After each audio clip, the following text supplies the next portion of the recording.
Sunday morning. Thank you so much for joining us on Atlantic Television Network. The program is Atlantic Sunday. And Atlantic Sunday is a syndicated live program of the network that features chit-chatting and conversations on special interest topics, news, events, and stories through correspondent reports, expert opinion, and stakeholders analysis. Today we'll be taking various stories trending in Nigeria and outside Nigeria. The first story we're looking at today is on immigration. Nigerians will soon process passports from home, says the federal government. On technology, federal government expresses readiness to partner with Italy.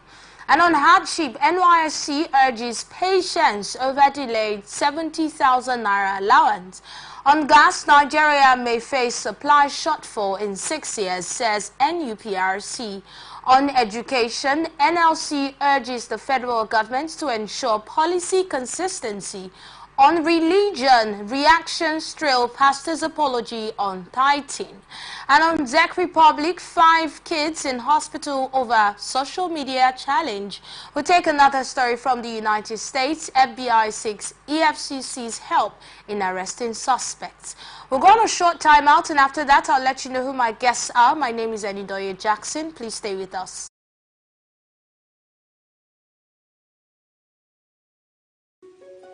The people of Maiduguri need your help. A catastrophic flood has engulfed the city, leaving over 1 million residents stranded and fighting for survival. Entire communities are submerged, with people trapped inside homes and on rooftops cut off from food, clean drinking water, and essential supplies. Health experts are warning of a potential outbreak of deadly diseases, and medical facilities are out of commission. The situation is dire. Helicopters, boats, and high-riding trucks capable of navigating the treacherous, waterlogged areas are urgently required to reach the countless men, women, and children still awaiting rescue. The Nigerian media is issuing a desperate plea to the government, humanitarian organizations, international actors, and citizens across the nation. Step in now, before it's too late. For more information on how you can help, contact Professor Usman A. Tar, the Honorable Commissioner for Information and Internal Security, Borno State, on 0809-233-3955. Every second counts. This is powered by Atlantic Television Network.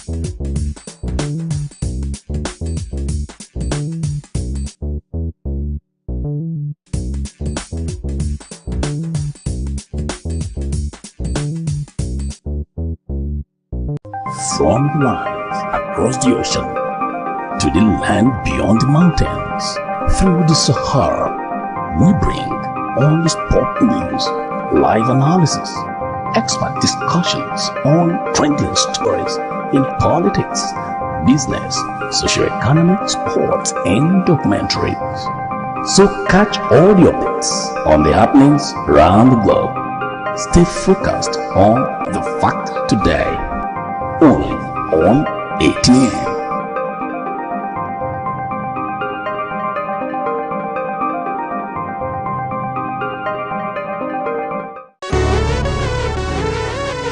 Every day our lives are changed by history. We are one people, all of us. Leaders, politics. Nobody's ambition is what I have fought very firmly. Natural occurrence, war, and the world economy. I belong to everybody and I belong to nobody. ATN covers it all on ATN Politics today.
We appreciate you for staying right here with us. It's still ATN Sunday. Atlantic Sunday is the program. And I have my guest already joined. He has joined us via Zoom. I'm talking about no other than Pastor Greatman Badom.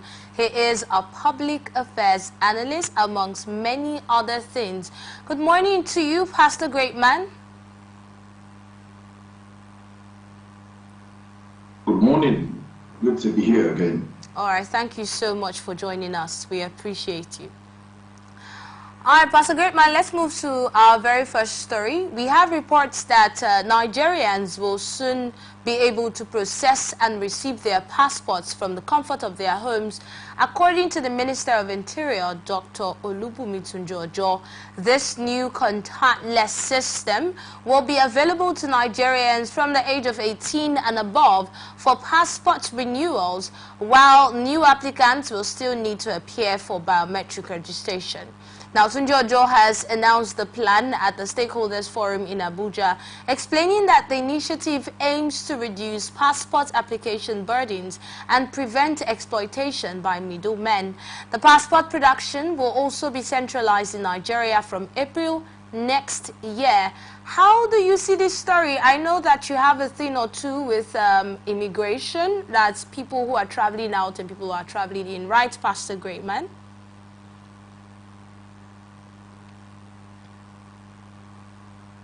Yeah, and that's a very wonderful development. It's a really welcome development, and that gladdens the heart, definitely, especially in times like this.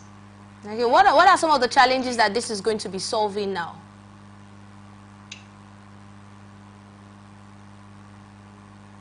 Basically, this is going to solve the challenge of, because of the contact going to the immigration's office. Okay. One of the things this will solve first is the issue of the bureaucratic bottlenecks that we've always had in the process of getting your international passport ready. So because of this new introduction, it will be a very seamless process.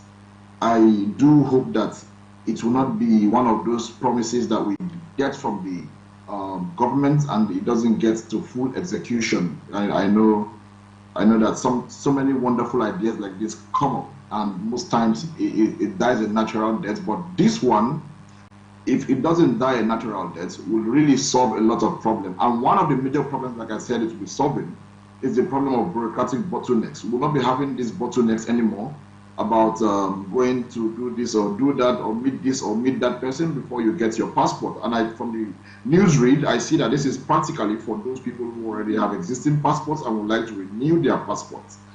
Meanwhile, those who want to have a fresh passport will have to come, of course, to the capture office to get their capturing process done. That is not the problem at all. I think we'll be praying for things like this to come up, and it is finally up. I also want to commend the fact that while I went through the newsread, I saw that it is a Nigerian indigenous company that is taking responsibility for this project.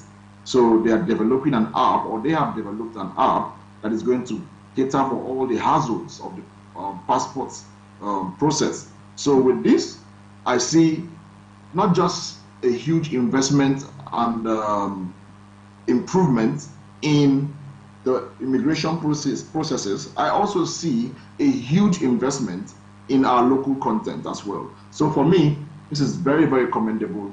I commend His Excellency and his team, especially the Minister of Interior, who has made this very laudable announcement.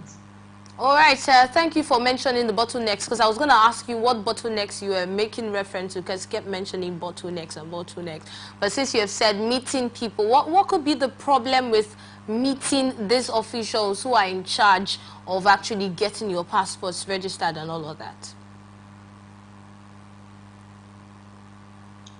Practically, when you talk about bottlenecks and you talk about meeting people, first of all, you see that in the process of meeting people, people are in charge of their jobs. Most of the times when people are in charge of their jobs, a lot of people begin to have a lot of high feelings. You feel on top of the world when you see people at your beck, they are waiting for you.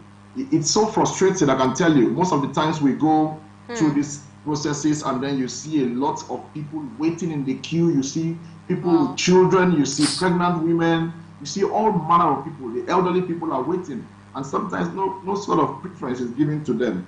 Meanwhile, you see sometimes some kind of people coming as VIPs, they walk into this place and then there is a preferential treatment given to them. So this will cut that process. Second thing it will be cutting down about meeting people will be a stall in corruption. It will help to stall corruption in the immigration process of getting your passport. Okay. Because most of the times you go through a lot of, oh, do this, do that, do that. People have all of those testimonies that when they go to these public offices, they are being extorted. Oh, drop something, do something. Most of the times, it is a means of appreciating people who have done a job or that for you. But when it is being demanded, then it becomes a problem. So this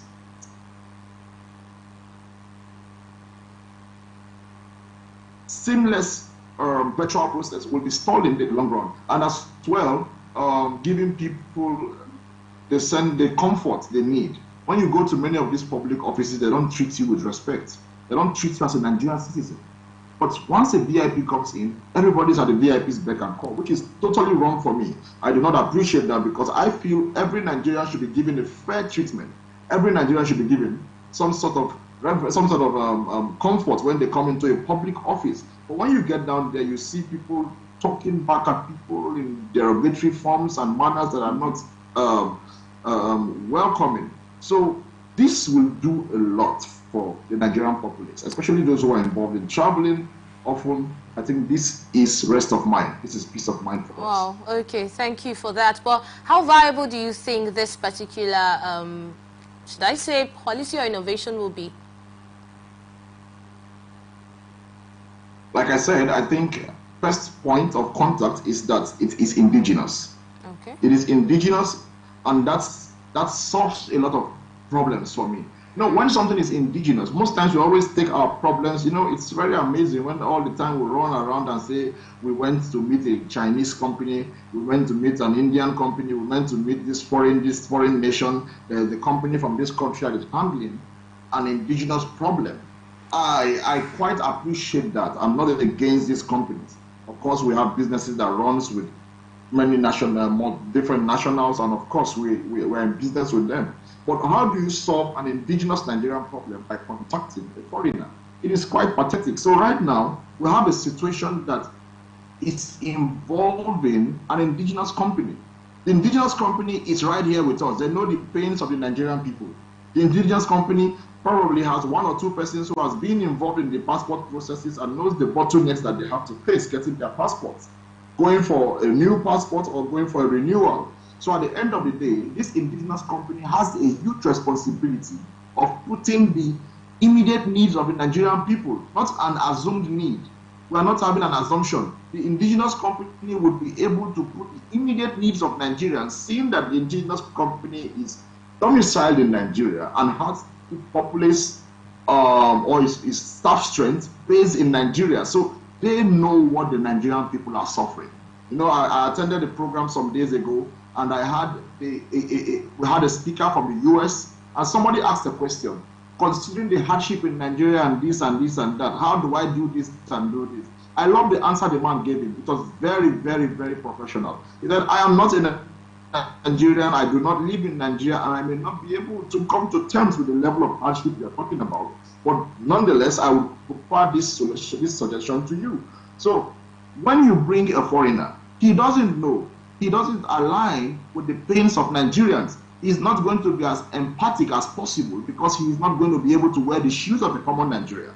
But when you see that this person who is in charge of this is an indigenous, then obviously we expect the best, we expect better, because they know our pains, they feel the pains, and they are part of the system.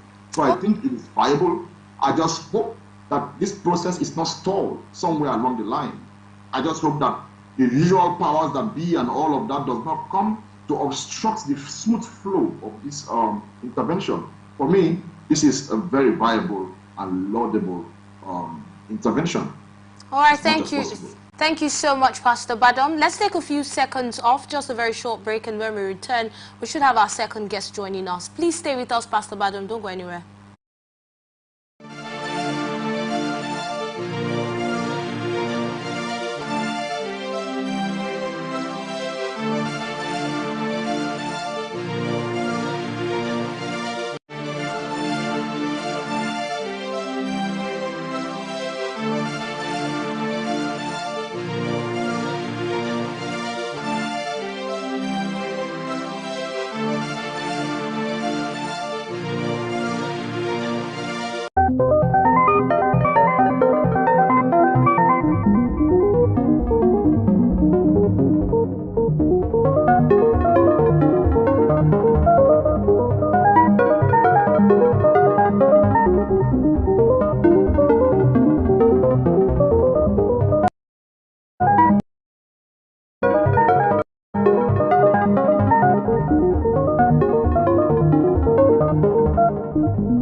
right, thank you so much for staying with us. Unfortunately, our second guest will not be able to join us due to network issues on his side. But let's move on to the next story now. Nigerian government, through its Minister of Innovation, Science and Technology, Uche Nnaji, has expressed readiness to collaborate with Italy on science and technology advancement. During a visit from Italy, Ambassador Stefano De Leo, Nnaji highlighted the transformative potential of space technology in addressing socio-economic challenges, including flood prevention and agricultural efficiency. The partnership aims to tackle critical issues like climate-induced flooding and leverage Nigeria's leadership position in Africa for technological growth. The Leo emphasized Italy's commitment to strengthening ties in science and technology with Nigeria. Okay, Nigeria partnering with Italy as regards technology. The first time you were here, Pastor Badam, I think I heard you mention something about advancement in some other countries, although our conversation was on education, but then you looked at Nigeria taking lead from some of these countries and looking at exactly what they are doing, especially as regards science and technology. And now we have this story, more like a follow-up, more like you were heard. What would you have to say about this? Okay, so Italy is partnering with Nigeria, or Nigeria has expressed readiness and to partner with the Italian government on the some sort of technological advancement. And yes. They talk about space technology, they talk about technology that is able to affect the agricultural areas, affect the issues of flooding, affect the issues of climate change. This is also a laudable one. Of course, one of the United Nations Sustainable Development Goals talks about partnerships, global partnerships to achieve or actualize the goals. Okay. So definitely, looking from the side of the United Nations Sustainable Development Goals, of which Nigeria is a member state of the United Nations, it is laudable to say that we are adopting global partnerships to promote the achievement of the Sustainable Development Goals, one of which includes the fight against climate change, one of which includes the topic of agriculture, because of course decent food and all of those things are part of the Sustainable Development Goals. So this is a laudable process, but I also want to always be the one that calls out for the utilization of our indigenous companies. I would always do that. No matter how I extol the international corporations, I would also come back home to say, when we bring in these international corporations, it is also important to see how much of indigenous companies, local companies, are doing this same thing. How can they be empowered? How can they be improved? And how can they be made more sustainable? It is very important that we note all of these things. So it is commendable as well that we have decided to partner the Italian government in this aspect. But while we partner them, could we also look internally to see what we have inside?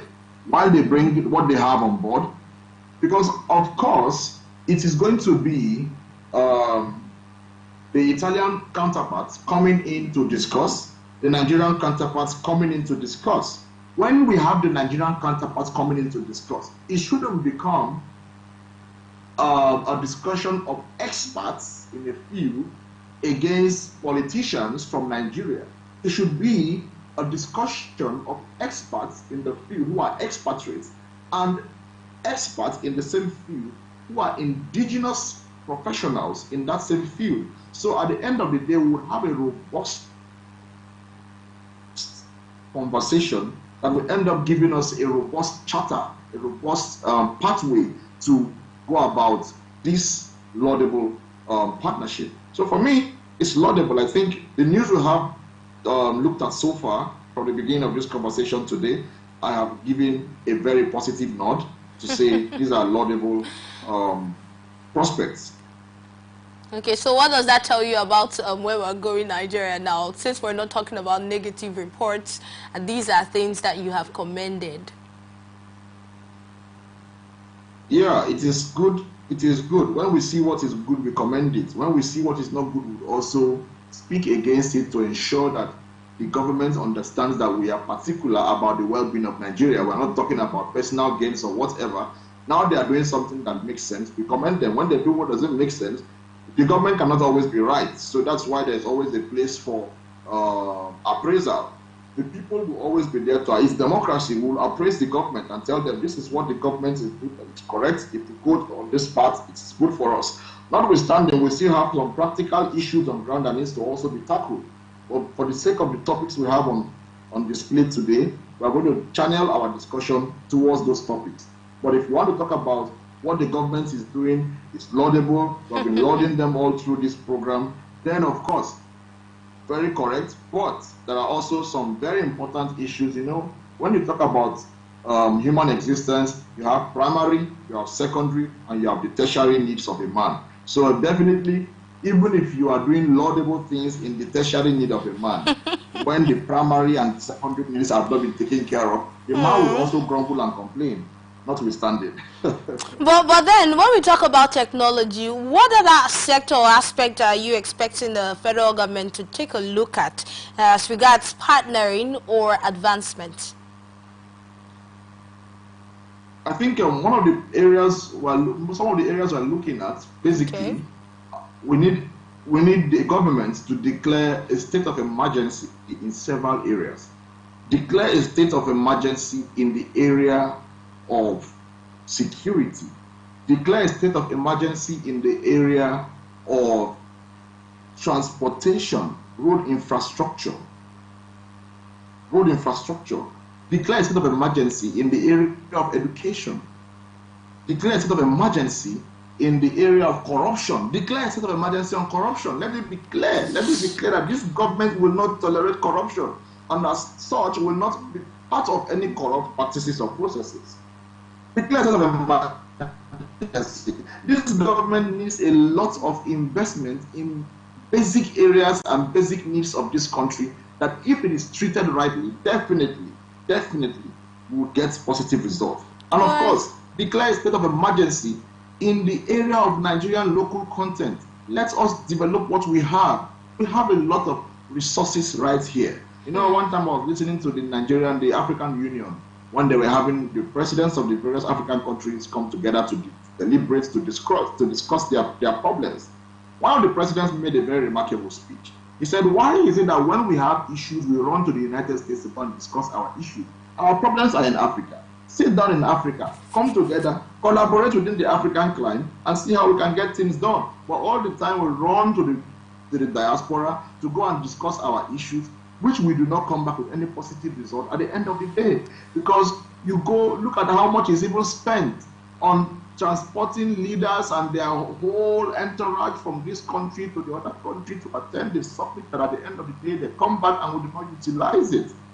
We have a lot of wonderful policies in Nigeria, and the biggest problem we have is implementation of those policies. So I feel, while we have a lot of talk, let us start doing. All right, Pastor Badron, since you talked about local content and you also talked about implementation of some of these policies, let's look at our next story that's talking about the National Youth Service Corps appealing to corps members for patience as the federal government works on implementing the promised 70,000 naira allowance. Some corps members have expressed frustration over receiving 33,000 naira instead of the expected 70,000 naira, causing financial hardship. Corps members such as, different names being mentioned, they talked and they voiced their disappointment, with Oyedeji feeling betrayed, and various of other corps members saying they are not surprised because this is Nigeria. I don't know if you have seen posts from some of these corps members on social media, but then the NYC Director of Communications, Carol Embo, has reassured the corps members that the government is addressing the issue, but noted that payments might not commence immediately as the government processes take time. Even though the corps members were told that payments would actually start, I think, from July or so. But then they were expecting it, they were so expectant, and then at the end of the day, a lot of them got disappointed. What do you have to say about this story? Did you hear when the government mentioned this particular increase in the corps members' allowance? After that, what were you expecting? Were you one of those Nigerians who felt like it wasn't going to happen now, or what exactly are your thoughts concerning this, from the announcement down to what's going on now? You know, in my little stay in this journey of life so far, as God gives us grace, I am one person living in Nigeria. I have learned to wait for things to be done before I begin to rejoice, because things can be said and not get done. Look at what we just discussed and look at what you just brought up now. I talked about the basic needs of man, the primary, secondary needs. How do you tell a core member that we are doing partnership for science and technology and he will be smiling with you when he has not eaten, when he is struggling? So man has hierarchy. As Abraham Maslow put it, that is what Abraham Maslow calls the hierarchy of needs. So you have to sort out these needs in their order of priority. So look at the NYSC service.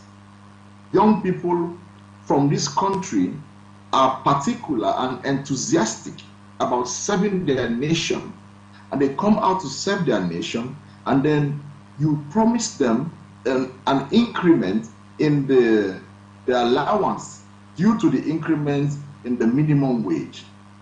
Now, this happens. We know what, we don't want to go back to where we are coming from. We are coming from the place of petrol's increment in price, hike in transportation, hike in food prices, hike in this. But that's why the allowance was even increased in the first place, because of all of these factors you're mentioning. And now you said you are increasing minimum wage. Minimum wage is increased to 70,000, and then these people are still going to suffer a lot in paying transportation, when they have to pay transportation of around 1,500 to 2,000 per day. And then you work in a place where you go to work, let's say 4 days a week because of their CDS. Yeah. So 4 days a week, you have 4 days in a week times 4 weeks. 4 days in a week times 4 weeks in a month. You now do your mathematics, and then you see that 4 times 4, we have 16 days. So when you do 16 days times 2,000 naira per day, and then you are going to spend 32,000 naira on transportation, you have not eaten yet. You have not eaten. You begin to ask yourself, how much is 70,000? So at the end of the day, like the NLC chairman said, the increment in fuel price and hike of food price and transportation and all, it makes the increment of minimum wage look defeated. And now, even at this defeated point, you are not able to still meet up with paying them. And then you still tell them to exercise patience, that they will get their payment, and it may not be immediately. You are still telling them that you are not too sure of when this payment will begin to take effect. But are we taking away what they had mentioned? Are we taking away government officials and government processes that go ahead to expedite actions that favor them? Are we taking away the statements that was made by the NYSC officials when they said that government processes take time? Government processes take time.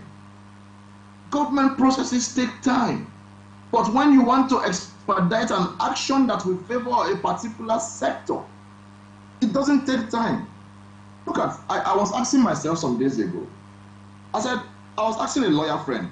I said, learned friend, how is it possible that a person will have a case in court for a number of years, adjournments here and there and there and there, but look at what is happening in River State, for instance. One sector wants to do, one faction wants to do election, one faction doesn't want election, and in few minutes, before you say Jack Robinson, they get court judgment from nowhere. Where do they procure these court judgments from? Is it not the same court that will take cases to, that these cases linger and linger and linger for years, and people even die waiting for their court judgment to come out? But some people will get court judgment in 2 days, in 3 days, in 1 day. From the court. That's where they got it from. So it is very painful that when it has to do with the populace, is mostly the time when government processes will take time. When they needed to buy a new private jet for the presidency, the process did not take any time. When they want to take a loan, the process does not take any time. When they want to do all of these things, processes do not take time. But when they want to do something for the populace, processes will take time. You come to think, how does it keep the populace? Does it mean that we are not valued? These people are young people suffering, young children going down there to do NYSC and leaving the comfort of their home to serve their nation. And their nation is not prioritizing them. It is very painful. Since the allowance of core members have been announced as being changed, what else do you think should be changed? What else do you think we need to look at? What other reforms do you think should be carried out regarding the NYSC? The NYSC core members are not living in a different country. They are not living in a different country. They are living in the same country where the NLC chairman lives. They are living in the same country where the governor and the president lives. They are living in the same country where the civil servant lives. So at the end of the day, the demands of NLC should be met. The demands of the common man should be met, because when these demands are met, even the NYSC people are going to benefit from it. Of course, when you look at the issue of minimum wage, it was met. Right now, NYSC is benefiting. Okay. The whole issue of increment in minimum wage is benefiting NYSC. If the minimum wage was increased to 250,000 naira, obviously NYSC would be benefiting from that as well. It was increased to 70,000, so the NYSC is benefiting from that. But looking within the scheme, looking within the scheme, yes, but looking within the scheme and their modus operandi, you don't think that there's anything that should also have a reform? You don't think there's anything that should also be advanced? Because if there are changes that are being made, if this was announced specially, right, when the minimum wage was increased, everybody expected that the core members would also be involved in that increase. But for it to have been mentioned specially, it means that some sort of attention this time is being paid on the NYSC. So what else do you think that they should look at aside increasing the allowance of these core members? Aside increasing the allowance of the core members, like I said, core members are going to buy petrol. Core members are going to pay transports from one place to the other. Core members are going to need these basic amenities. Let's not talk about reforming the NYSC now. Let's talk about meeting the basic needs. The basic needs should be met first. When the basic needs are met, you can talk about reforming the NYSC. The NYSC scheme is one scheme that I have told you personally that I do not have a lot of fancy for it. Because you send people from one place to the other, from the comfort of their home and from their parents, to go and die in another place because they are serving the nation. A lot of them go through the hazards of the road, the insecurity on the road, and they have to face all of these things. Before we get to that, NYSC is not in a different country. NYSC remains in Nigeria. So while we talk about basic reforms for NYSC, let that be on hold. Let us practically look at how we can revitalize the entire system, because the NYSC core members, they are going to buy fuel, they are going to pay transport, they are going to go to the market, they are going to eat. These are basic things for them first. If these things that have been demanded right from time are met, definitely NYSC will also benefit from that before we begin to talk about the mainstream reforms in NYSC. All right, since you're talking about the petroleum sector now, let's take this story that's talking about that, even though it's on gas, but then it would also take us to petrol. Now, the Chief Executive Officer of the Nigerian Upstream Petroleum Regulatory Commission, NEPRC, Benga Komolafe, has warned that Nigeria could face a gas supply shortfall of 3.1 billion cubic feet per day within 6 years unless urgent investments are made to upgrade gas infrastructure and increase renewable energy development. Speaking at the NAC Energy Conference 2024 in Lagos, Komolafe highlighted that while gas production is expected to rise, that's by 2030, it will still fall short of the projected high demand of what it is at the moment. He emphasized the need for significant investment, estimated at $20 billion annually, to address Nigeria's energy infrastructure deficit. All right, what is your take on the attention that is being placed on the petroleum industry, especially when we talk about, let's look at gas now. Okay, you're talking about a news that's coming from the NUPRC, the issue of gas. Okay. NUPRC are telling us that in the next 6 years there will be shortage in gas. There's a possibility of shortage in gas, and Nigerians will suffer this at the end of the day. Now, one of the things I want to say is when statements like this, bold statements like this are made, the government has the responsibility of swinging into action. When they said the issue of flooding has a long notice, has a very long notice. They usually set up a long notification. The other time they said it was because the Cameroon Dam or something was opened and all. A notice was sent long in advance to inform them. They said it happens after some period of years. They are aware of these things. But one of the biggest problems we have is that when these long notices are given, they still do not swing into action. The Nigerian government needs to swing into action. Relevant parastatals need to swing into action. Ministers of the Federal Republic who have been appointed, employed, and are paid on a daily basis and on a monthly basis by the Nigerian People's Commonwealth should swing into action when something that concerns the populace is mentioned. They should not keep mute. So I am calling on the government, the relevant authorities, the minister in charge of this sector, please swing into action. Bring this up in your next National Executive Council meeting. Bring it up. Let Mr. President be aware. Mr. President cannot be everywhere. He has delegated authority to you as a minister to ensure that you are representing him in this sector. Mr. President has a heart for the people to ensure that the people are not suffering, as we are being told by the government of Mr. President. If that is the reality of the case that we have, then Mr. President's ministers should represent the interests of Mr. President by ensuring that they take into action the immediate needs Nigerian population. But you know that these things are just, they're actually beyond just talking about it. Looking at the solution that has been suggested, now you're looking at $20 billion being invested annually, aside whatever it is that is already invested or going on in that particular sector, or as regards gas. So sometimes when some of these problems are being mentioned, it has to do with finance. And considering what we have been hearing the government say, especially recently, about our financial state as a nation, don't you think that it sometimes affects what you have said about swinging into action to prevent some of these menace, or to prevent some of these things that become challenges in the nearest future? Financial state of the nation, when discussed, does not affect, let's go back to the family system. Okay. Let's go back to the family system. You are in the house, you need to pay your school fees. It's a basic necessity for every child to go to school. In fact, it's a fundamental human right for every child to be educated.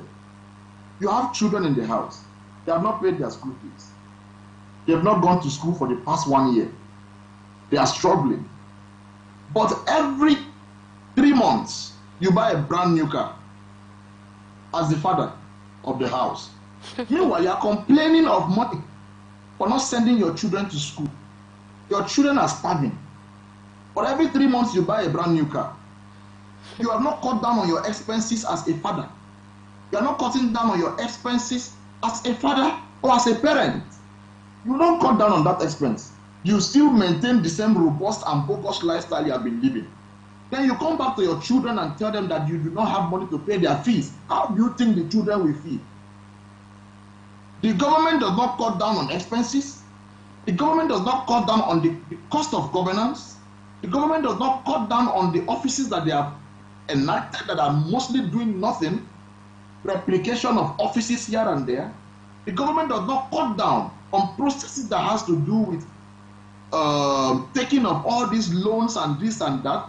The government does not cut down on how the money, all the money EFCC have been recovering, sorry, out of the members of the Senate, all have sophisticated vehicles. You still go ahead and buy them new vehicles that cost 160 million naira each in a country that is complaining about shortage of funds. You have about 109 senators, you have about 300 and something House of Rep members, and in all of these things, you do not feel stricken.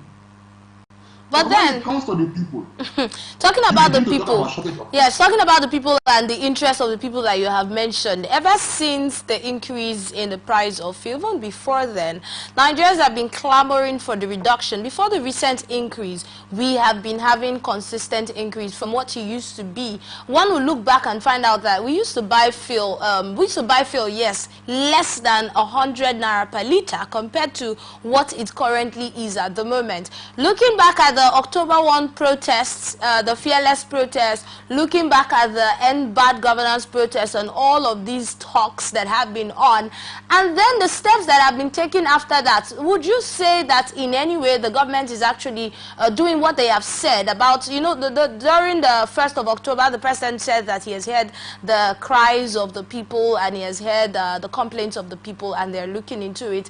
Even during the End Bad Governance protests, during the speech of the president, we heard the president still somewhat making reference to the fact that steps are being taken. But from your own analysis, being a Nigerian who is in Nigeria, who is also aware of some of these actions and some of the stories that make the news, how much would you really say is being done concerning putting an end to this particular issue of high fuel price? Please don't forget Dangote Refinery also from this conversation. Okay. I would say really little or nothing has been done. Speaking as a Nigerian who is in Nigeria, little or nothing has been done. Because practically, if things are done, you will see results. You will see results. But don't see results. Sometimes results don't show up immediately. Sometimes these results do not show up immediately. Do you agree? Even if the results do not show up immediately, we can see proactive steps. We can see proactive steps. You don't pass an exam the day you became a student. But the way you are going with reading your books, your parents will know you are making frantic effort to pass the exam. Even in the Bible, when the Bible says, when God himself speaking to Moses, he said, I have heard the suffering of my people by the reason of their taskmasters. He spoke this in Exodus. He said, tell them that I am come down to deliver them. God himself. So if the government wants to utilize such a phrase, telling us that they have heard our sufferings, then they should do something. They should take practical steps. Even if we do not see the results immediately, we will see the steps you have taken. We will see the steps. We're told that the steps that have been taken, we're told that the steps that are being taken are the ones that would take some time to materialize. So we should be patient and keep our hope alive.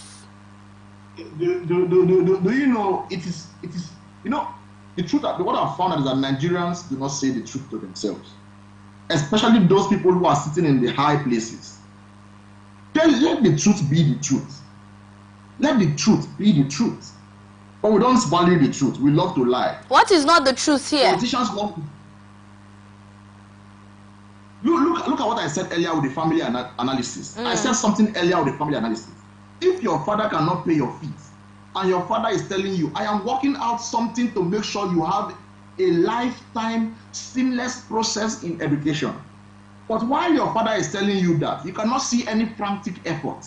He keeps telling you that that thing I'm doing may take some time, but just bear with me, it will soon come to fruition.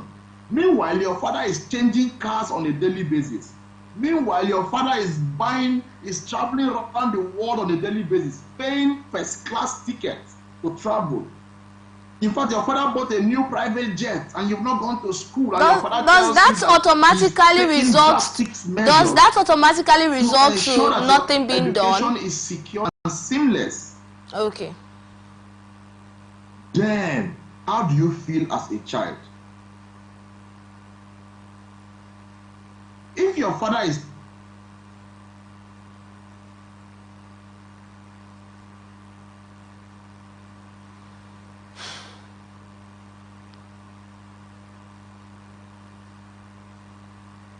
Hello, Pastor Greatman.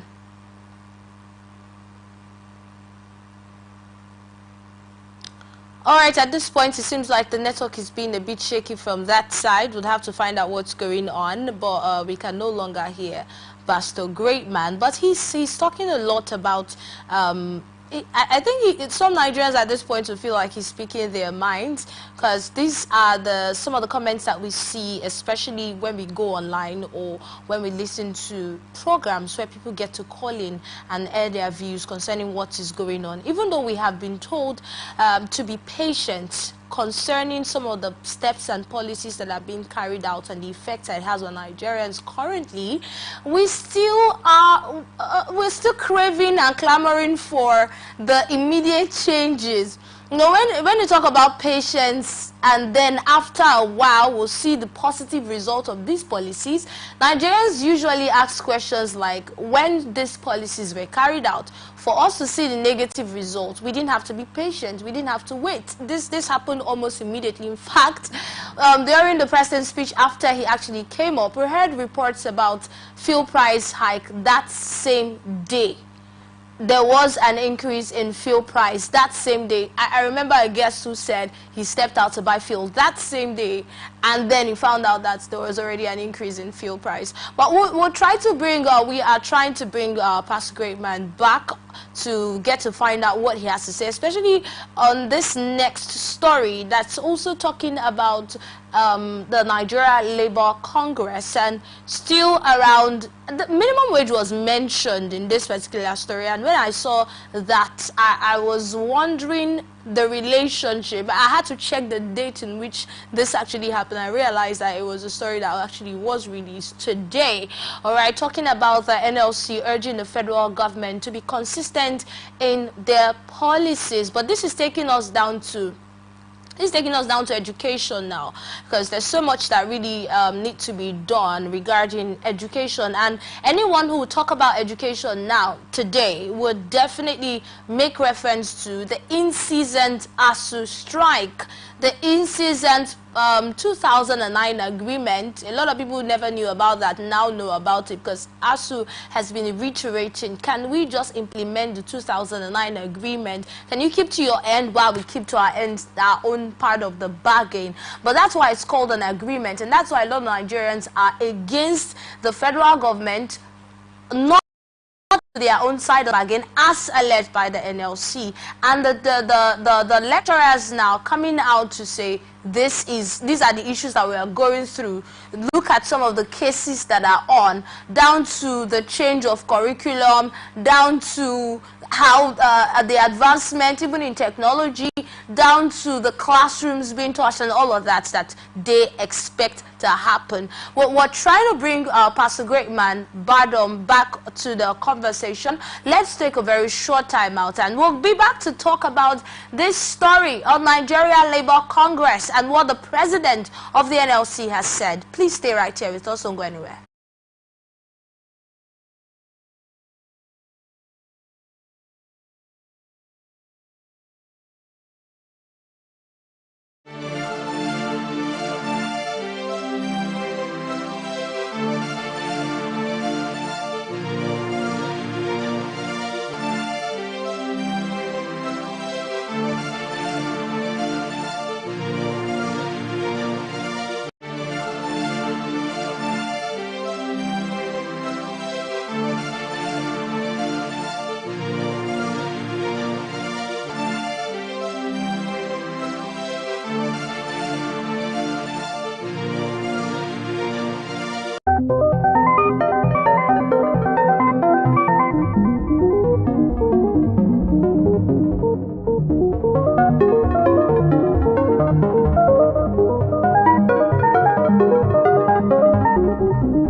We appreciate you for your patience. Pastor Badom is back. We'll move to our next story, which I already started telling you about. That's on the Nigeria Labour Congress. That's the NLC President Joe Ajaero.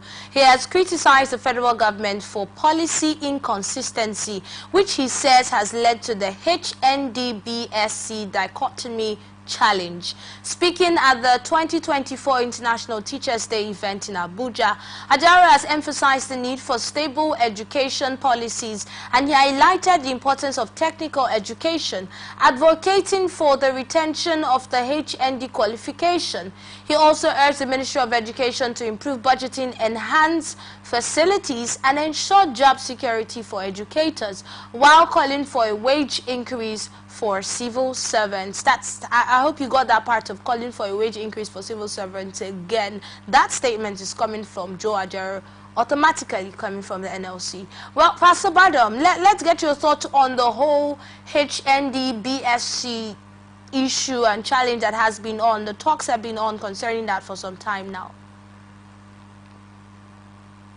Okay, let's take a look at that. What the NLC chairman just said. The NLC chairman has practically spoken about the policy inconsistencies of the federal government.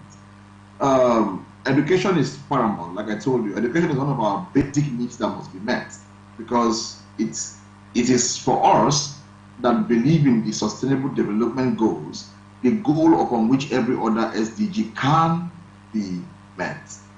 So, the dichotomy between the BSc and the HND. I think we discussed this in your studio some time ago when we talked about the issues between HND and BSc, and I told you that HND is from the Polytechnic, while BSc is from the university, and HND usually has that pedigree of the most practical form of education. Yes. While BSc was usually treated as theoretical, but I told you that even as I speak to you, that has been defeated because the HND has even become as worse and even worse than the BSc program.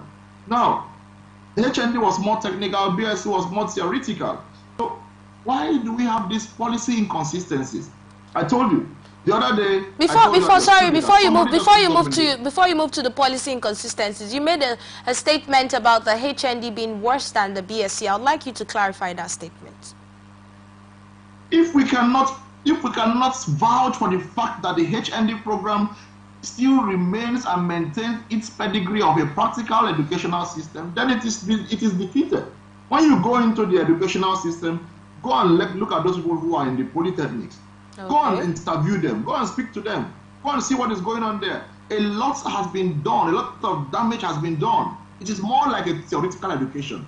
I told you that I have gone through a system where I passed through a lecture hall, and the lecturer was speaking to a group of students in engineering faculty. And he said, imagine with your engineering mind. How can you imagine with your engineering mind in Nigeria? When we should have a practical education system. We are being told, imagine with our engineering mind. Are they told in the US to imagine with their engineering mind? Are they told in a place like South Africa to imagine with their engineering mind? So you begin to look at this. The practical pedigree of the HND education system has been defeated.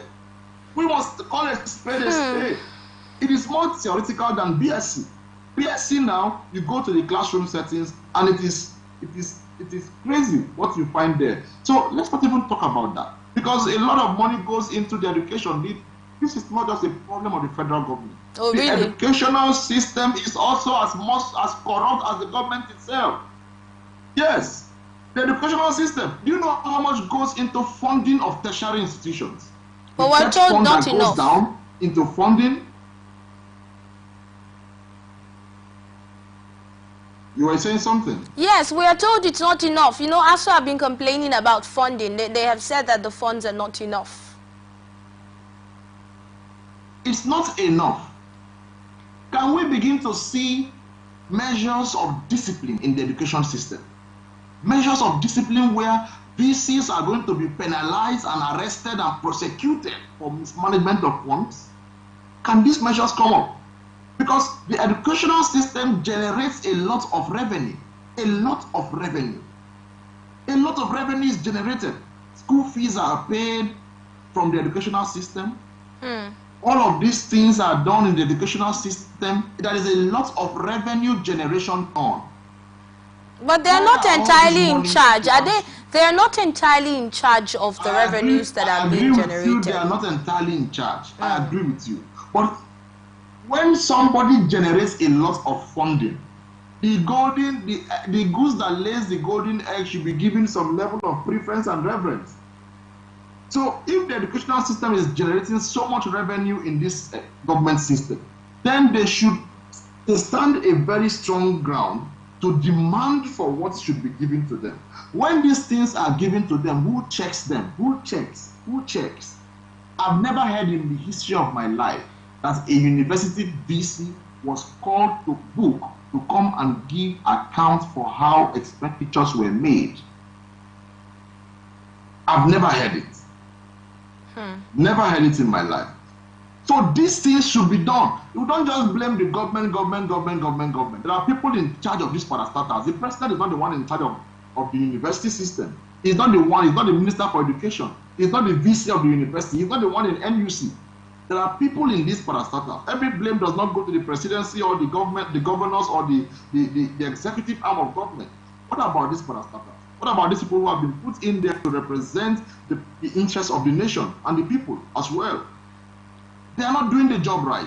Pastor What measures are put in place to ensure that these people are brought to book if they don't get the right job done? All right, you made mention of the policy inconsistency. Let's talk about that. Which policies are you making reference to that you feel are not consistent, which you are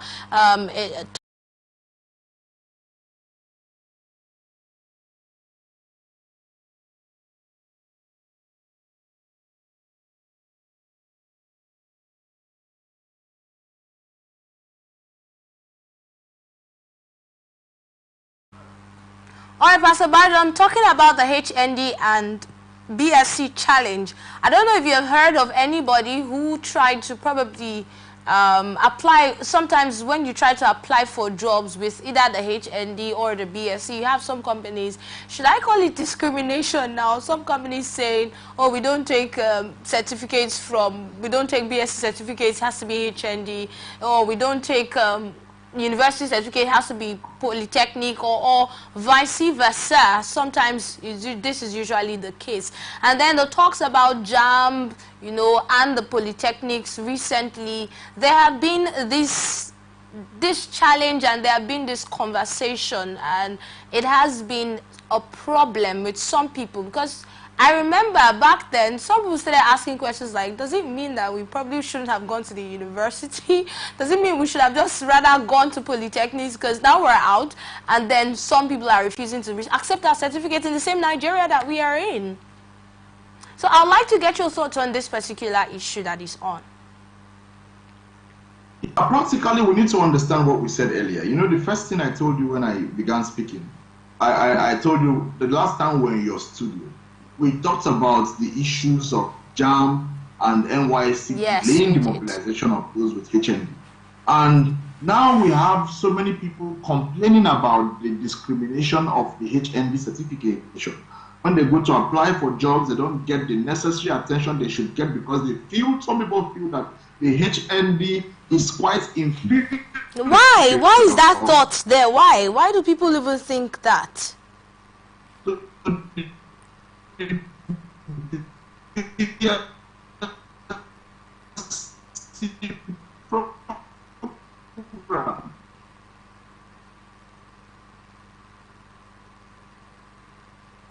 Yes, can you go over what you said again? We couldn't hear you at some point. I practically do not understand why that is the situation. Okay. It is 4 years.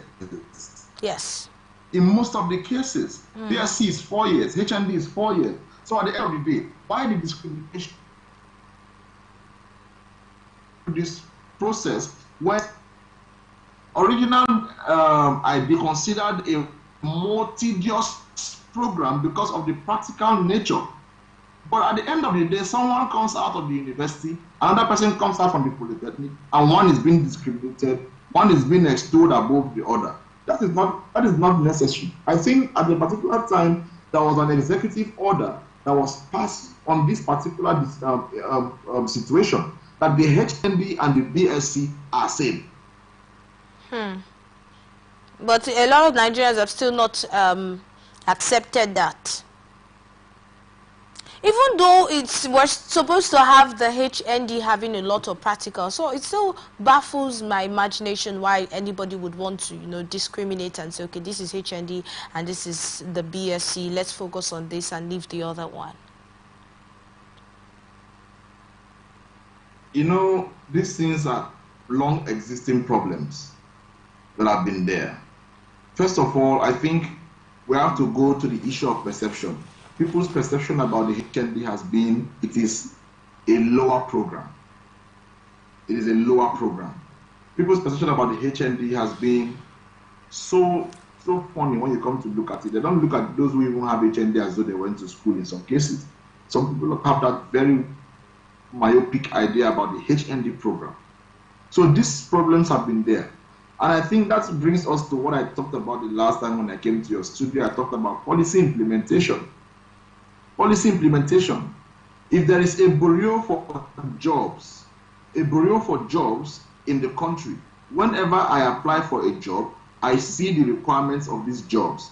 At the end of the day, if I apply and I have a discrimination that is given, I am discriminated against because I have HND, all I need to do is to go ahead and make a formal complaint. Yes. That look, I applied for a job like this, and this place did not give me the necessary consideration when I made my application because I have HND instead of BSc, and then actions are taken. We're not a country where policies are pronounced, they are not implemented. Policies are enacted, they are not driven down or cascaded to the appropriate quarters. And even when they are done, penalties are not put in place. It's just like when somebody sits down in Abuja and says the police has no right to search your phone. And then you go to the road and the police meets you on the way and they say, bring that phone out, let me search that phone. You tell them that the IG said police cannot search your phone. Is the IG going to be there to defend you when they are beating you up?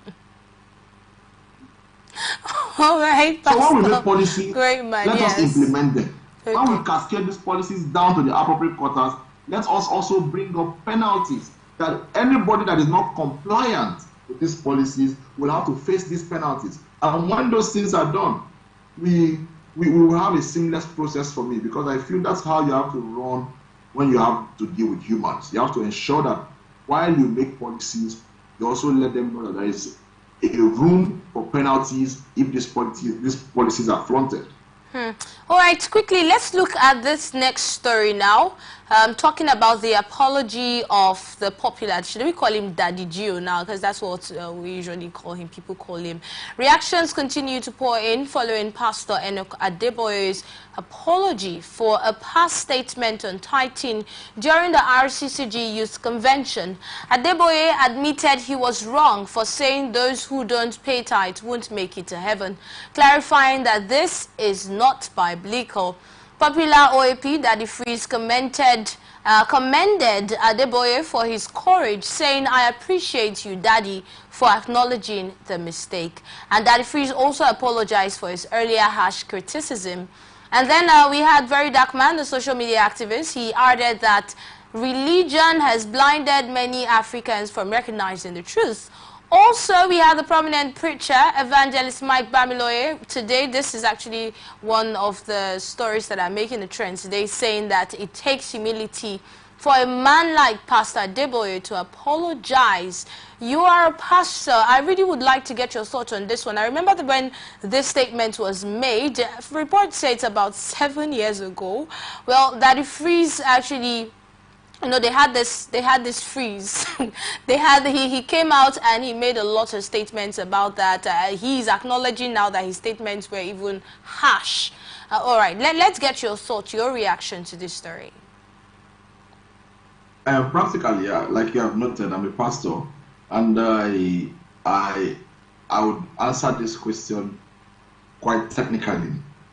The issue of tithing, when you talk about the principles of tithing, it's not a sin to tithe, and it's not a sin not to tithe. Okay. People need to know that it's not a sin to tithe. It's not a problem to tithe. You're not going against any law when you tithe. But it's not also a sin not to tithe.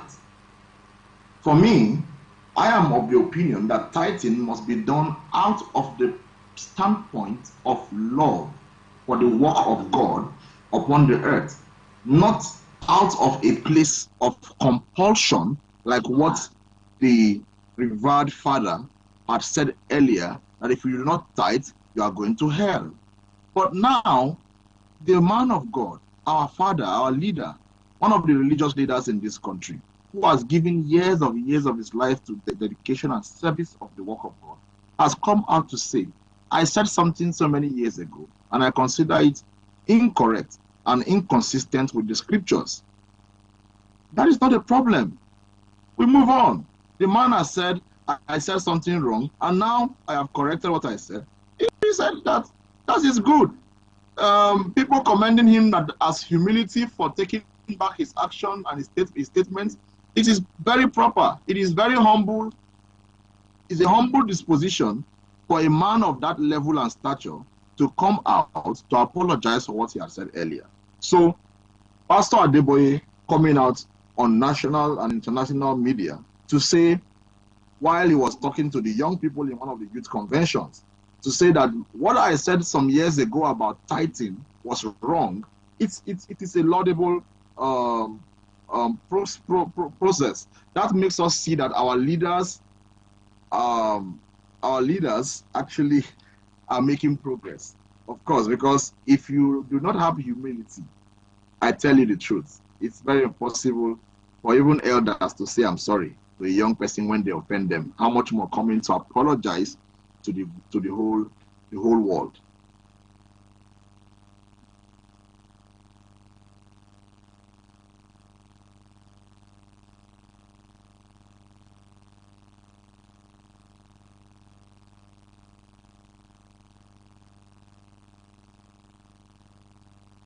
Sometimes I used to ask, how do you know it's the same people that are coming up to say these things? But it's looking like the same people, now he has apologized, are still against the apology. What exactly do you think these people want? Okay, some people are against the apology, like you rightly said. Because when you look at the apology has another side of it. Okay. The full videos, after he had talked about the fact that tithing was not a problem, tithing, you know, is 10% of 10%. 10% is tithing, a tenth of what you have. And now, the other side of the conversation was that he went on to say that why should I talk about 10% when some of you can give 20, 30, yes, 40, 50, or even 90%? That is where people are now becoming quite uncomfortable with the statement that our revered religious father has made. So it is now making the church have a materialistic stand, making it look like, oh, we're not even talking about 10%. It is not wrong if people are taught to love God. Of course, when you love God, you will give to the work of God. People should be taught to love. Because when you love, you give. It's a natural flow. When you love, you have love for your family, you give to them. You have love for your siblings, you give to them. You have love for your spouse, you give to them. You are in a relationship with a girl or a boy, you love the person. There is a natural instinct in you to give. When you love the work of God, people will give. Teach people to love God. Teach people to love God, not for what they will gain. Don't make it look like people have to give this for God to give them that. That is where this whole thing becomes controversial. You don't have to give anything for him to give you anything. God is loving in his nature. It is to love. And that is why he so loved the world even when we were yet sinners. Don't forget that God loved the world and gave his only son when he knew that it is possible for man to still reject the offer of salvation because he did not make it compulsory. He made the offer of salvation to be a matter of choice. So at the end of the day, God loved us without what we were able to give or not give. Are you saying take giving away from the teaching and just focus on love? I never said take giving away from the teaching. Because from your conversation, you didn't talk about giving anymore. You said, let's talk about love. Let's focus on love. Because when you love, you would naturally want to give. So what about giving now? Should we no longer talk about giving? When you put water in its liquid state in your deep freezer, you turn on the deep freezer and you have full power for the whole night. By the time you wake up in the morning, there is every tendency with a 99% chance that you will find ice block in the fridge. Because ice block is the product of putting water in its liquid state in a deep freezer. When you teach people to love, giving does not become primary. Loving becomes primary and giving becomes the product of loving. You still haven't answered my question, Pastor Badum. The subject of giving is not taken out of the context. Okay. You are not prioritizing the subject of giving. You are now prioritizing what you are doing now. You are not prioritizing the subject of giving. You are prioritizing the subject of loving. When you are prioritizing the subject of loving, I didn't say take away the subject of giving. I'm always saying the priority should be making people realize the love of God and loving God in return. When they realize the love of God and how much God loved them and gave His only Son, then people will begin to grow in their love for Christ, the work of God, and naturally they are going to be taught to give. All right, so teach them when love you are first. living in your family, when you are growing up in your family, does your father break your head to give him anything? Did your father ever wake up one day to break in a very, I'm not talking about dysfunctional families now, in a very proper family setting? When we are growing up, our parents never placed any demand on us to give anything to them. They only taught us how to live in peace, love, and harmony. We grew up loving our parents. So when we grew older, we began to work. Even some of us, before we began working, when people gave us little gifts, we began to develop an attitude of giving to our parents. They didn't force us to give to them. They never put us through a process or a teaching of giving. They only showed us their love. When you show people a way, you model a pattern for them. They begin to learn naturally, by natural instinct. So show people how God has modeled Himself as a lover by giving His only begotten Son. When you show them that, you do not even need to cajole or compel people to give. They will begin to give naturally. Because when our parents were growing us, they loved us. They taught us to love. They taught us to be patriotic. They taught us to understand that our commitment to the system is what makes the system work. When we grew up, we began to take something back home. The first time I got my first salary, I decided to take something and give to my parents, not because they put a nail to my head and a hammer on the nail for me to give to them. All right. No, my parents never forced me to give to them. I grew up understanding their love for me. I saw it necessary to give to my parents. And that is what happens. We talk about the issue of tithing.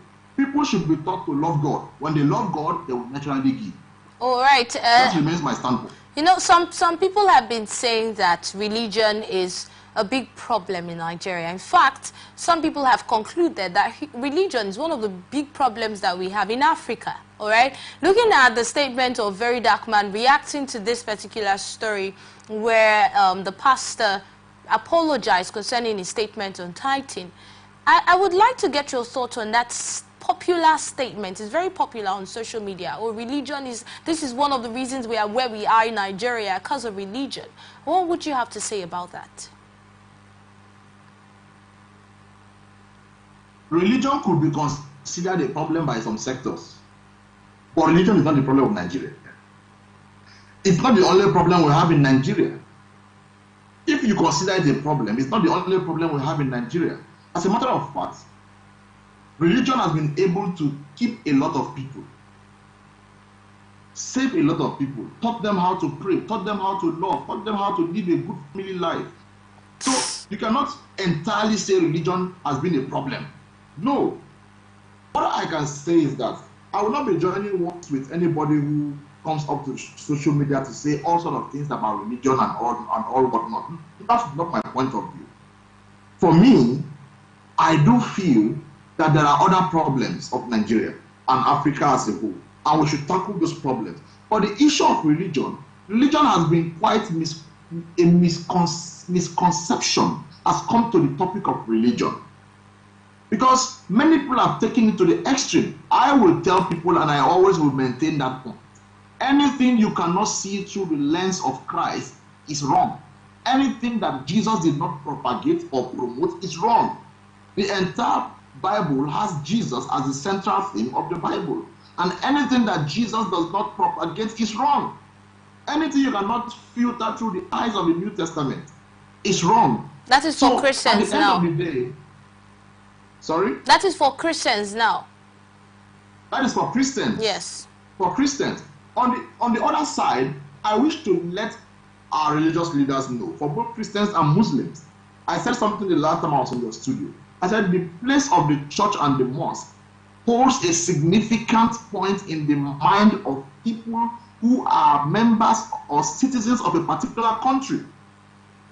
Because when you go to church, the pastor is a revered personality. The imam is a revered personality in the mosque.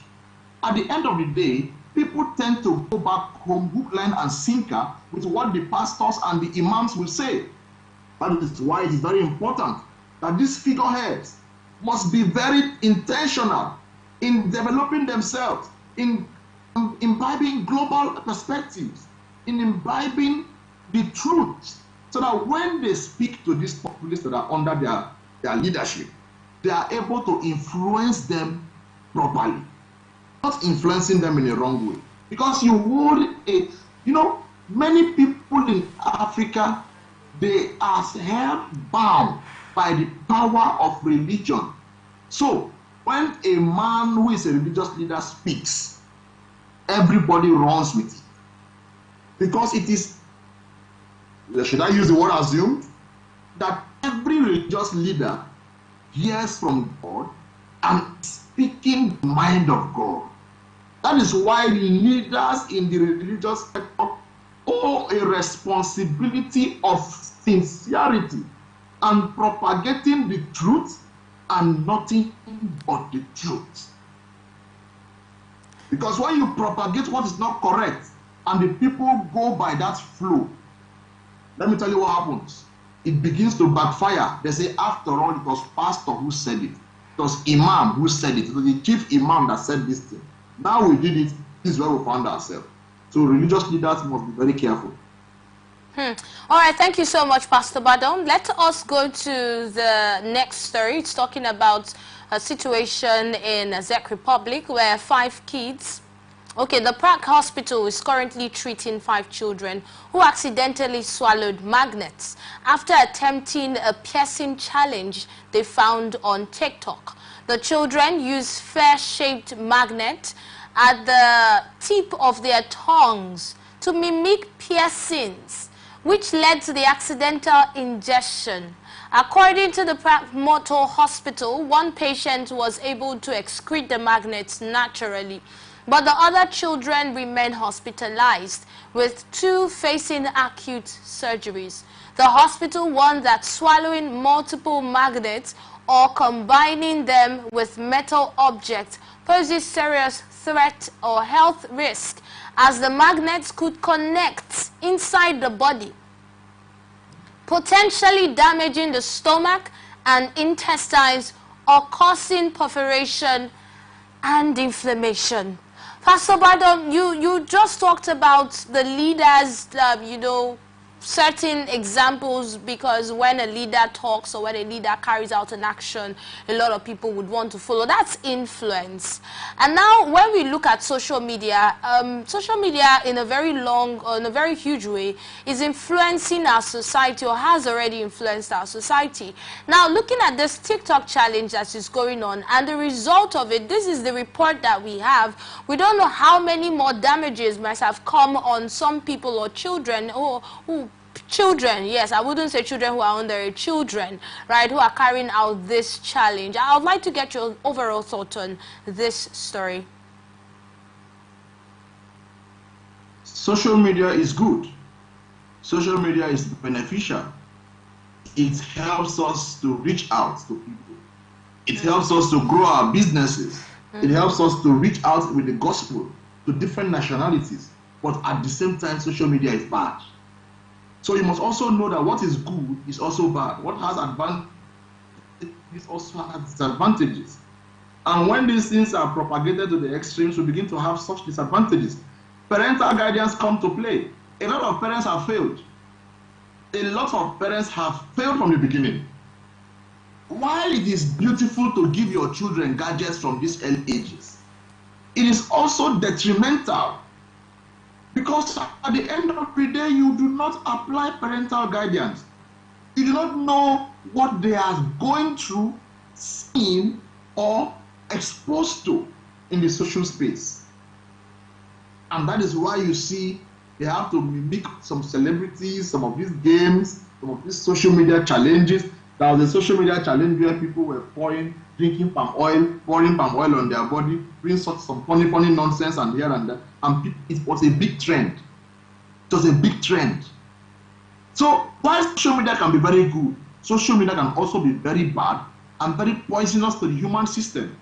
So it's very important that we know the extremities of things. I always admonish people, don't go to the extremes, sit in the balance. It is safer to sit in the balance than going to the extreme, whether the positive extreme or the negative extreme. Do not go to the extremes. Always sit in the balance. Social media has benefits, but social media also can damage a whole system. How much can we really? Now. 5 kids go into a social media challenge. They put magnets on their tongue to mimic piercing, and they end up ingesting the magnets, which is now a concern to the parents. Look at how much of panic they have gone through as a family. We're talking about children. They didn't say teenagers, they said children. It means that these are under 12 persons. These are less than 13 years old. They are all children. Why do you give gadgets to children to look at the social media when they are still children? You can give them other educational devices. All right, but okay, I was going to ask you how much we can really monitor these children sometimes, but you already mentioned the particular device that they should be given and the kind of device that they should not be given, right?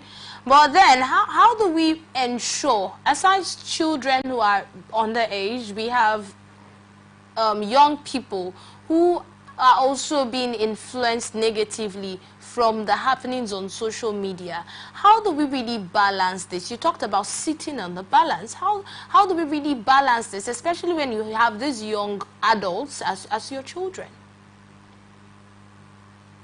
Let me clearly say something. Many things you see people do out there, regardless of social media influence, is practically from the home they came out from. Most of the times, you see a person behaving in a certain manner. Check their background. If a child has grown through a proper system as a child, they were never exposed to social media. If they were given devices, they were given educational devices. If they were given mobile devices, they were given devices that had no connection to the media. At the end of the day, they were properly monitored with good parental guidance. Then he grows to be a teenager. They give him a phone, maybe at SS3 or SS2, a phone that can connect him to the media. There is a likelihood for external influences, I agree.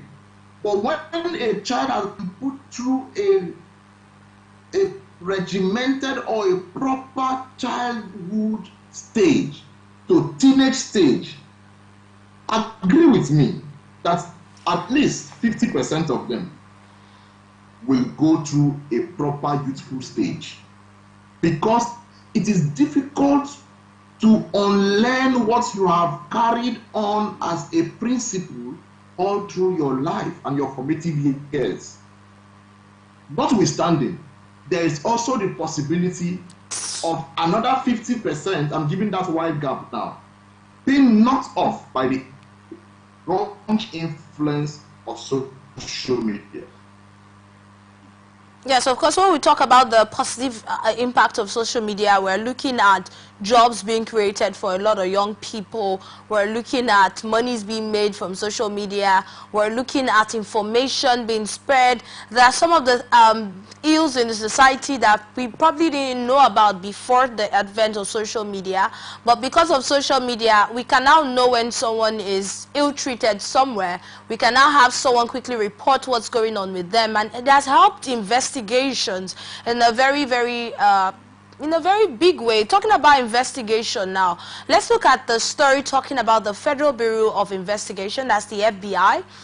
They have requested the assistance of Nigeria's Economic and Financial Crimes Commission, EFCC, in apprehending two Nigerian fugitives, Babatunde Shodia and Yinka Jamiu, involved in a $13 million healthcare fraud in the United States. Indicted on September 25 by a grand jury in Minnesota, the pair allegedly manipulated payments from healthcare providers using fake websites and email addresses between 2020 and 2024. The U.S. Attorney Andrew Luger has revealed that the duo posed as executives from Fairview Health, fraudulently redirecting funds intended for healthcare companies. If arrested, the fugitives will be extradited to the U.S., where they face charges including wire fraud and identity theft, along with forfeiture of all assets linked to the crime. Now, this is still part of technology. This is still part of the advancement we're talking about. This is still one of the, should I say, negative effect of what's going on online now. Because this is, but then we're still looking at it holistically. I'm not making any reference to anything. You are the one who let us know what your thoughts are on this particular story.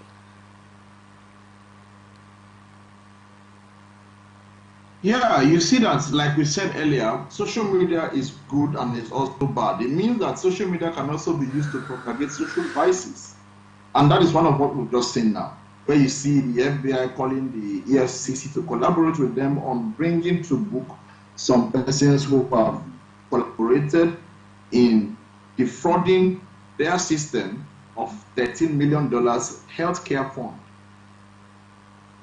Let me begin by saying this is a very sad news, and this is one of many that we hear coming out of the news reads we get on a daily basis.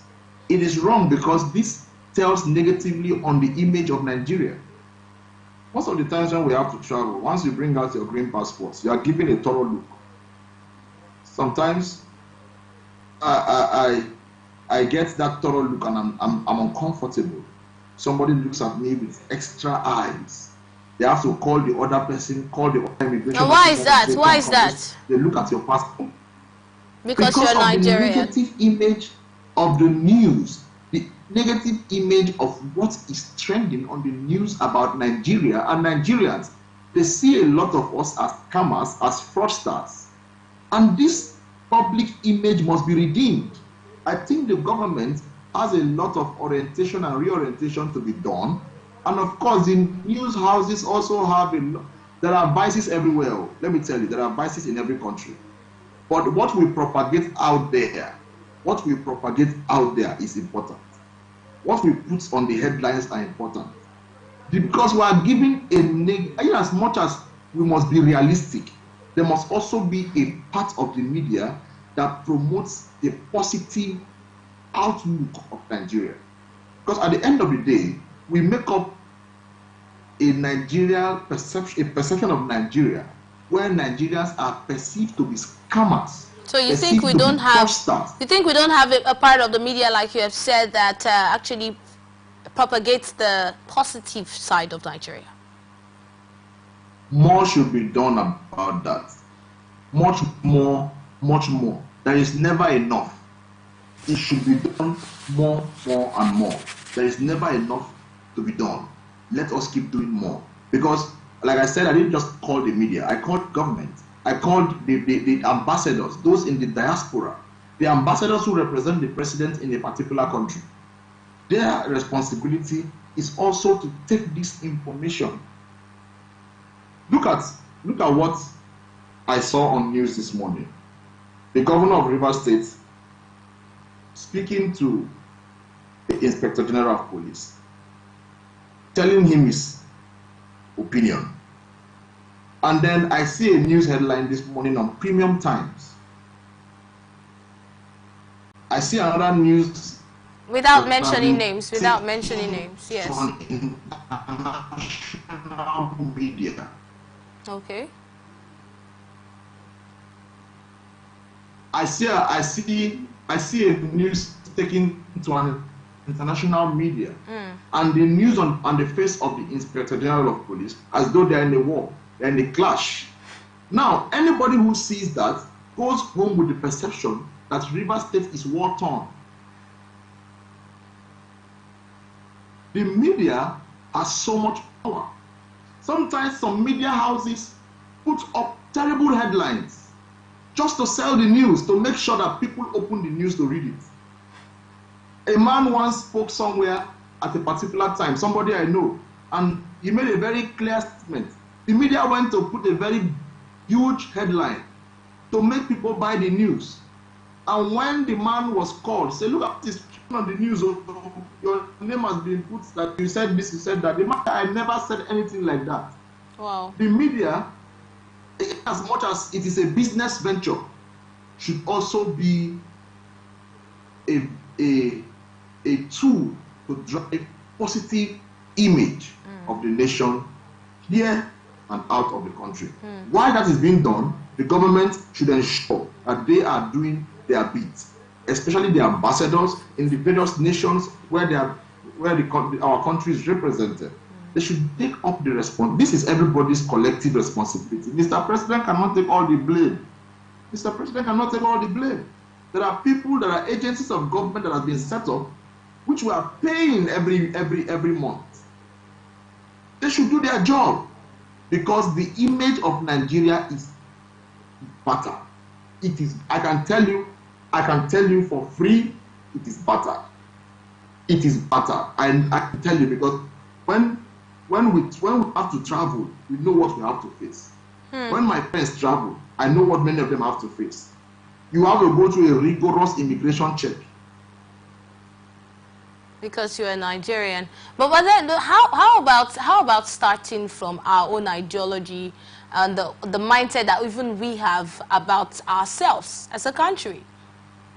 Because the truth is, it has gotten to an extent that no matter what is being done, no matter how beautiful it looks coming out of Nigeria, you still see Nigerians talking down on that thing, or maybe suspecting that there's an underplay, there's something under the carpet, there's something negative somewhere related to this positivity that we are seeing. They just don't want to show us.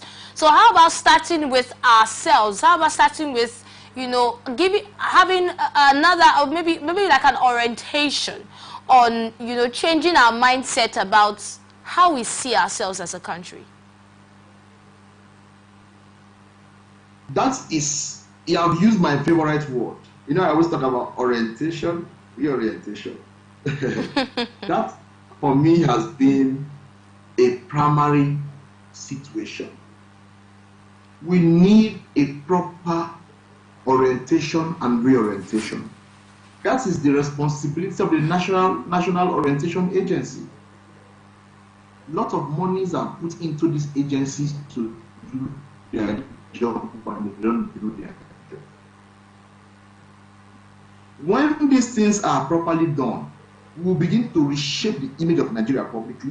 Secondly, we will also be able to let people know that your actions or inactions contribute to the positive or negative image of this country. People need to know that their actions or their inactions contributes to the image of the nation.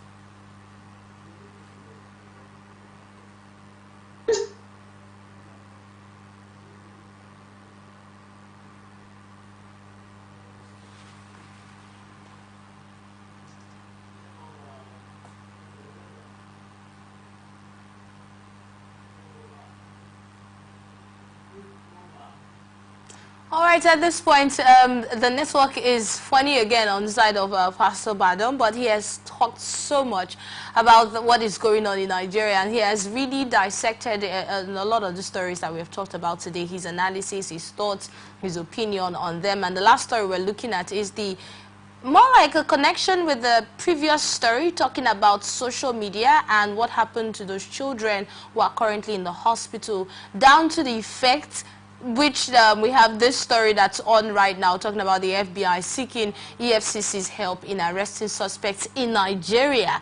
And we're looking at the effect of social media generally and how we see ourselves as a nation. He's talking about the media now, making sure that the media puts up the good about Nigeria more than we put up the bad. But if you can control the broadcast media, the print media, the question now would be, what about the social media? How much control do we really have on the social media, on the social space? Although now we have a lot of people calling out and, you know, carrying out actions. Sometimes we've heard of the government carrying out actions against certain people who made certain statements online. Yes, we've had that happening, but how much control do we have of what goes on social media? Because when you talk about the image of Nigeria in international space, they also see what's going on social media. That's a lot. That's a huge way that they get this information, basically. So how do you control those blogs who are trying to sell their stories and they're putting up outrageous or funny headlines? How do you control those, aside blogs now, individuals who are looking for likes and followership and engagement on their page, and they look for the negative reports? Okay, Pastor Badom is back. I don't know if how much of my explanation you have heard, but I was talking about the social media. If we can control the broadcast and print, how much control do we really have on the social media space?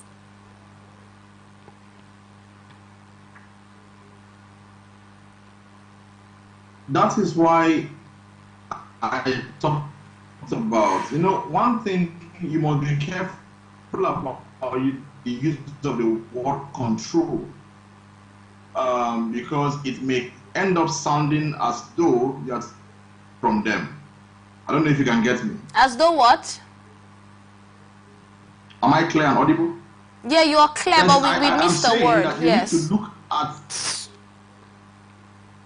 You need to look at the use of the word control so that it doesn't look like we are saying the rights of the people should be taken away from them.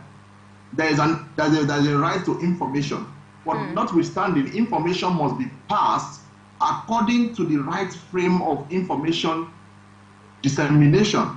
And every country has the way that they want information to be passed. They have their regulatory authorities. That is why we still boil down to, see, these things still boil down to orientation. It still boils down to education.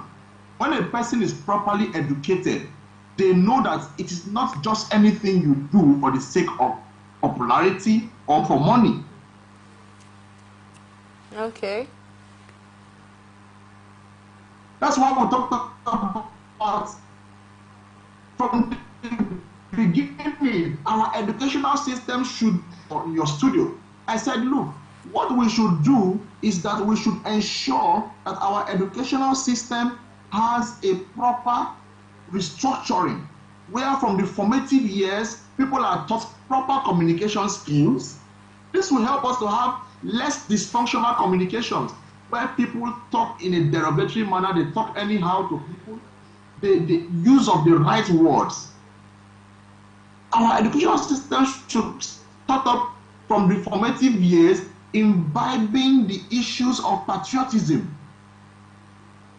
making them to love their nation more, making them to understand that your actions or inactions are contributory to the image of the nation, home and abroad.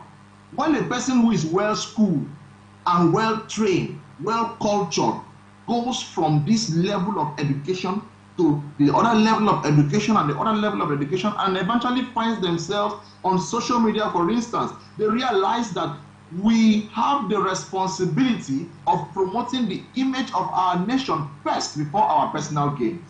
That is where we begin to have a communal lifestyle, a lifestyle that understands that we are responsible for what the public sees and thinks of us. All right, Pastor, great That is man. for education. The next thing is for orientation. Okay, People should have the proper orientation to ensure that they know that their actions or inactions as well contributes to the nation's image.